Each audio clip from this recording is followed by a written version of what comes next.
सिरोही जुड़ गए हैं रक्षा विशेषज्ञ के तौर पर, और साथ ही साथ lieutenant colonel retired JS Sodhi मेरे साथ में जुड़े हुए हैं डिफेंस एक्सपर्ट के तौर पर। आप दोनों का इंडिया न्यूज पर स्वागत। कर्नल संजीव सिरोही, जो सिचुएशन अभी ताइवान के सामने है ये आज की तो है नहीं, चीन लगातार अपनी नापाक नजरें बनाए हुए है और अपनी चालबाजियों में एक एक कदम आगे बढ़ा रहा है, लेकिन अभी ये जो युद्धाभ्यास दोनों तरफ से चल रहा है, क्या आने वाले वक्त में हम फिर से कोई नया युद्ध छिड़ते हुए देखेंगे क्या? रचना जी, सबसे पहले तो मैं आपका धन्यवाद देता हूं कि आपने अपने चैनल पे मुझे आमंत्रित किया एक खास मुद्दे को डिस्कस करने के लिए। ना, जो आपका सवाल है बहुत अहम सवाल है और पूरी दुनिया इस सवाल को पूछ रही है कि क्या आने वाले वक्त में यूक्रेन की लड़ाई बंद होगी और ताइवान की और चाइना की लड़ाई शुरू होगी। सबसे पहले तो मैं ये बताना चाहता हूं कि जो डोनाल्ड ट्रंप साहब जब से आए हैं तब से पूरी दुनिया में जियोपॉलिटिकली बहुत उतार और चढ़ाव जो है देखे जा रहे हैं। अगर आप देखेंगे डोनाल्ड ट्रंप साहब की पॉलिसी ये है कि first make in America great, मतलब उनका पहला ही मुद्दा ये है कि अमेरिका के ऊपर उनका जो है पूरा का पूरा ध्यान है। इसलिए उन्होंने कई दफे अपनी इलेक्शन रैली में भी और बाद में भी ये जिक्र किया है कि वो यूक्रेन को मदद नहीं करेंगे, वो जो है ताइवान को मदद करेंगे भी तो ताइवान को उसको पैसे देने पड़ेंगे। तो ये सब चीजें जो है संकेत दे रहे हैं कि आने वाले समय में अमेरिका डायरेक्टली इन्वॉल्व शायद नहीं होगा। लेकिन आज तक डोनाल्ड ट्रंप के आने से पहले ताइवान को ये तसल्ली थी कि अगर चाइना हमारे ऊपर हमला करता है तो हमारी मदद के लिए अमेरिका आएगा। तो अब उसको शक होने लगा है, इसलिए उसने अपने बलबूते पे ये तैयारियां शुरू की है।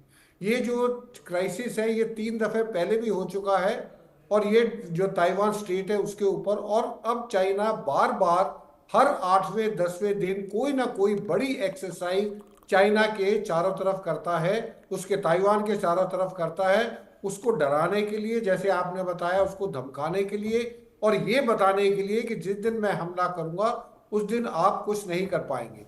तो अभी जो युद्धाभ्यास जो ताइवान ने शुरू किया 5 दिन का, उसका जो मेन ऑब्जेक्टिव है वो है इमीडिएट कॉम्बैट रिस्पॉन्स।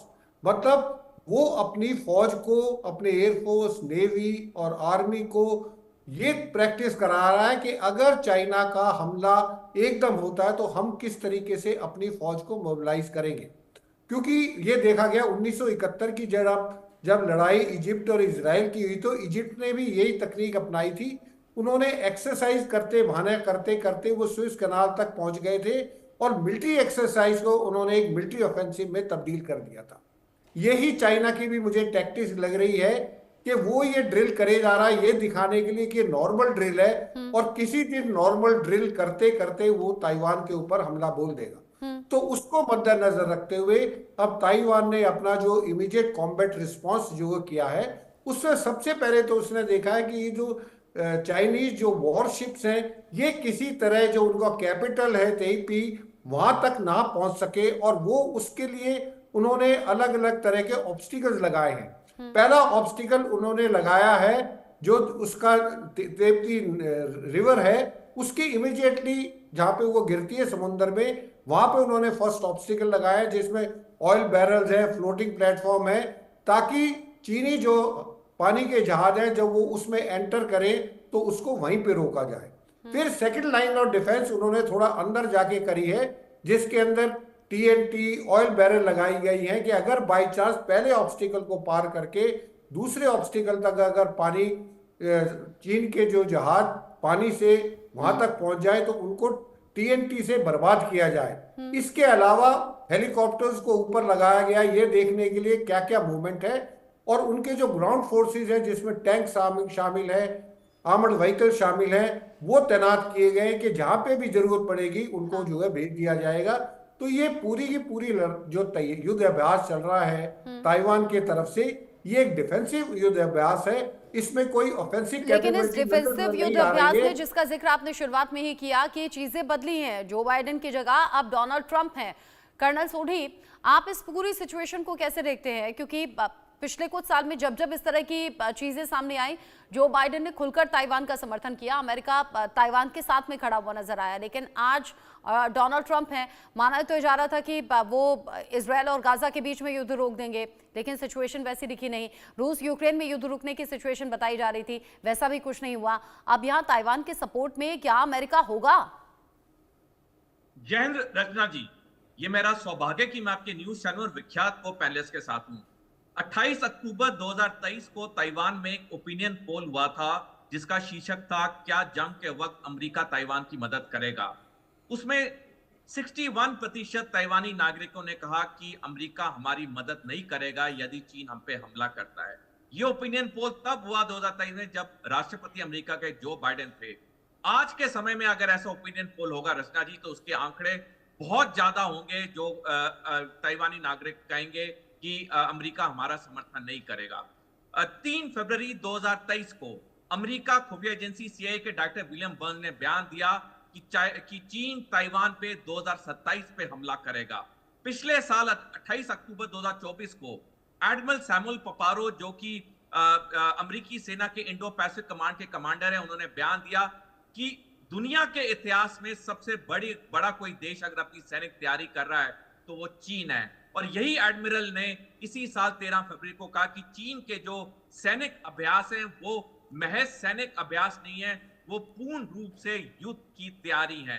रचना जी, 2 महीने पहले 10 जनवरी को अमेरिकी खुफिया एजेंसीज ने सैटेलाइट पिक्चर्स ली कि चीन के 5 नेवल डॉकयार्ड में 5 बैराज बन रहे हैं जो कि एम्फीबियस ऑपरेशंस के लिए इस्तेमाल होंगे। और ये दुनिया के अनोखे बैराज हैं क्योंकि इनमें जो ब्रिज की लंबाई है वो 120 मीटर की होगी। यानी कि जब ये बैराज ताइवान के समुद्री तट पे पहुंचेंगे तो ये ब्रिज खुल के 120 मीटर आगे जाके रखे जाएंगे ताकि आराम से जो रेगिस्तान के ऊपर से जो बीच होता है उसके ऊपर से आराम से गाड़ियां जा सकें और रोड हेड पे पहुंच जाए।